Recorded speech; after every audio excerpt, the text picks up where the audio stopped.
Oke, gimana caranya ganti head unit spin yang nggak bikin susah?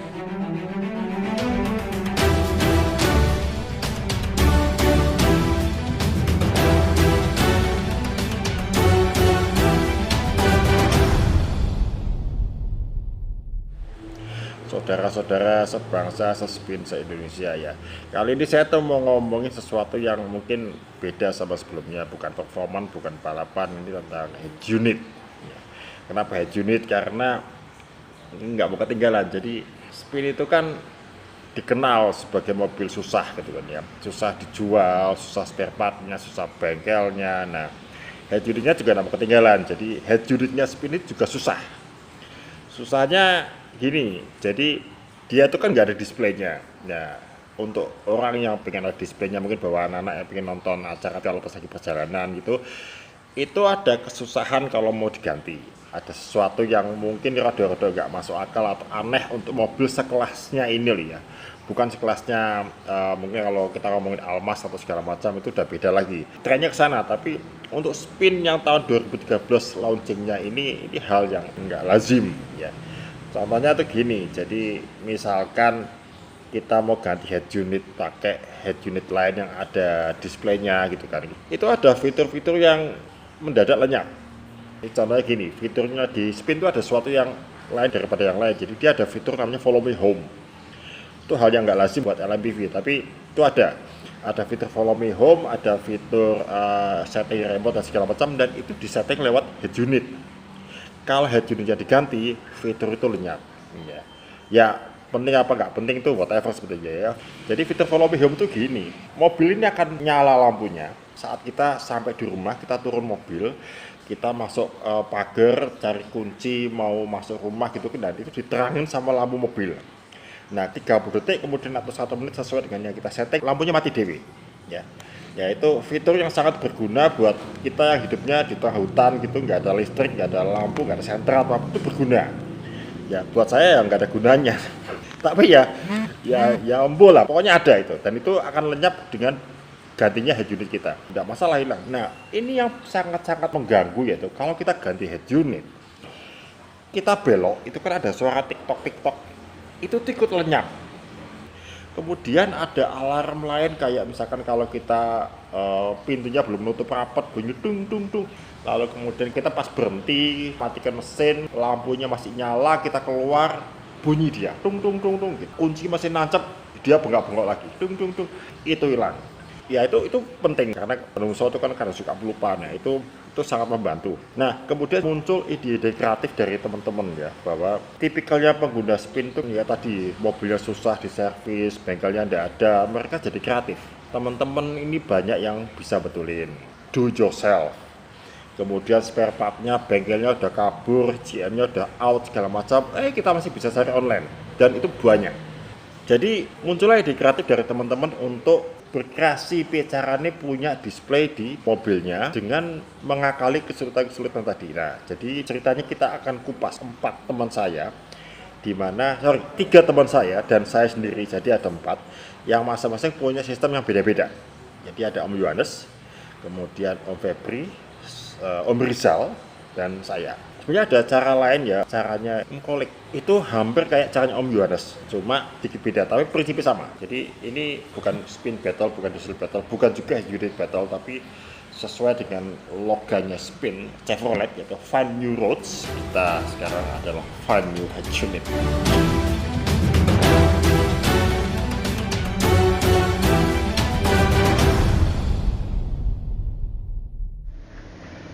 Saudara-saudara sebangsa sespin se-Indonesia, se-Expindo, se-CLC, SMS, CFV, apapun itu komunitas whatever lah. Ya, ini adalah mobil punya teman saya. Ya, mobilnya ada canggih sebetulnya. Ya jangan bilang-bilang, moga-moga dia nggak dengar, tapi intinya gini. Head unitnya beliau ini dia tidak merubah aslinya. Ini tetap yang aslinya. Ya, saya juga prefer ini tetap ada karena kualitas suara juga bagus, kemudian penampakannya juga matching lah, ini pas sama kondisinya. Dashboard kita ditonton juga enak, cahayanya juga lembut. Cuma untuk bisa ini punya tampilan, dia pakai hal yang simple tapi sangat-sangat worth it gitu loh ya. dia pakai Bluetooth. Ini sudah connect, ini connect ke handphone ya. Nah, handphone ini kalau biasanya orang pasang di cakwelan dan segala macam, ini dia hanya pakai model begini nih. Ini ada pentulan kecil sama magnet sama besi. Kemudian di handphone ini tinggal cari plat kayak gini atau besi lah intinya. Nah, terus kita yang dilakukan tinggal jadi ini simpel ya, simpel banget. Nah, kemudian tinggal kalau mau berbeda sebagai unit, kita bisa pakai yang namanya head car web guru atau agama guru launcher. Ini banyak di mana-mana gitu kan. Kemudian dia udah nyambung ke Bluetooth. Oke. Nah, tinggal kita pilih aplikasinya segala macam. Kita masuk ke YouTube ini ya, kita play, jebret.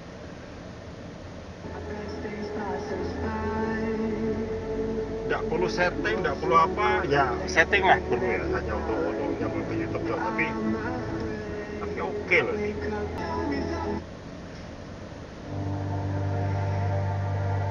Panelnya setir ini bisa connect ke dia. Jadi luar biasa ya, makanya ini sangat-sangat sayang untuk digunakan ini. Good idea. Kan kayak orang-orang yang ada gadget freak gitu. Kita punya OBD, torque itu. Ini bisa jadi torque, bisa jadi music, ya, bisa jadi buat map. Jadi basicnya bahwa kita hanya memindahkan handphone kita ke di depan sini dan kita masih punya kontrol untuk musik pakai steering control. Dan tampilan di sini, jujur ya, tampilan sini saya prefer di sini daripada kita ganti ini. Karena saya mau mobil zaman sekarang head unitnya di atas ini. Ini ya at least ini cara yang lebih simple. Simple dan ditonton orang dari jendela pun juga gitu.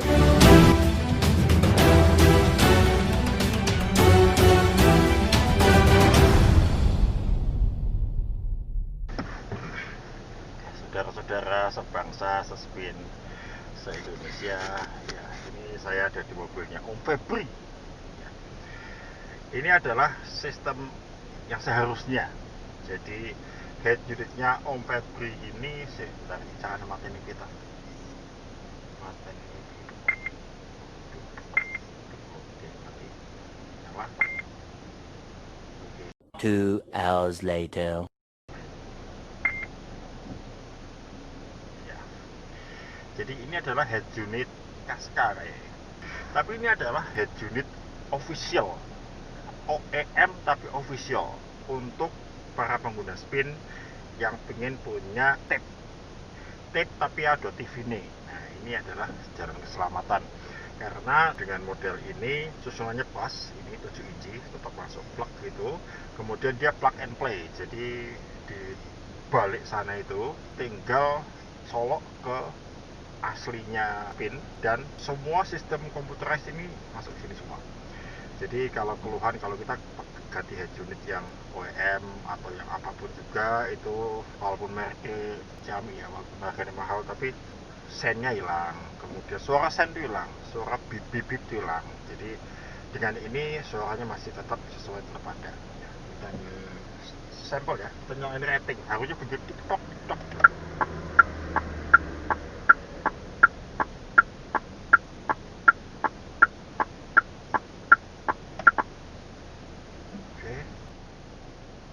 Kalau misalkan kita matiin mesin dan buka pintu tapi kunci masih nyantol, harusnya bunyi ting ting ting ting gitu bunyi. Caranya kita matiin mesin ya. Kita buka pintu.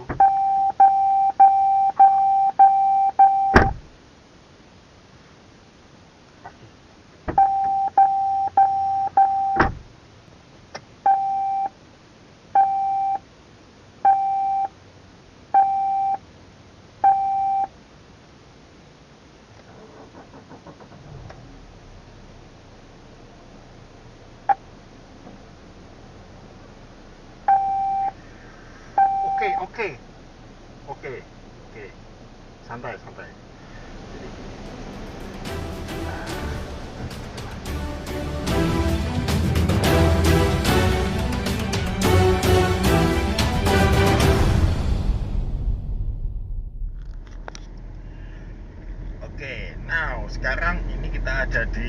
saya. Jadi thank you. Mobil saya ini dari dulu pengen yang ada ya display lah sebetulnya. Jadi, cuma lihat bentuknya ya head unit original ini, entah kenapa kok emang eman. Kualitas audionya sebenarnya kalau boleh jujur ya adalah yang terbaik di kelasnya. Bukan karena saya yang punya, tapi memang bagus. Walaupun tanpa tambahan ya. Ini buat kuping standar ya, buat kuping awam ya, bukan kupingnya sultan apa si kupingnya Brahmana. Ini kuping wajar, kupingnya para bukan sudra, tapi kuping Waisa sampai Ksatria. Terus ada kendala bahwa kalau head unit ini diganti, fitur-fitur yang dibenamkan di mobil ini yang harus dikontrol lewat head unit ini hilang. Nah, itu karena gini, karena ada settingan di sini yang nyambung ke dalam mobil ini lah. Nah, itu sambungan itu yang nggak ada di head unit OEM. Kalau dioprek mungkin bisa, harus motong kabel, dicari kabel yang mana, sambung manual bisa. Nah, itu ribet dan ya tidak pengen lah barang ori kita potong-potong, tidak pengen ya. Ada trik yang namanya pakai CAN bus, itu bisa. CAN bus kita beli terpisah, jadi head unit yang apapun itu yang sudah support sama CAN bus, dia masukin CAN busnya masuk ke sambung kabel lama, selesai.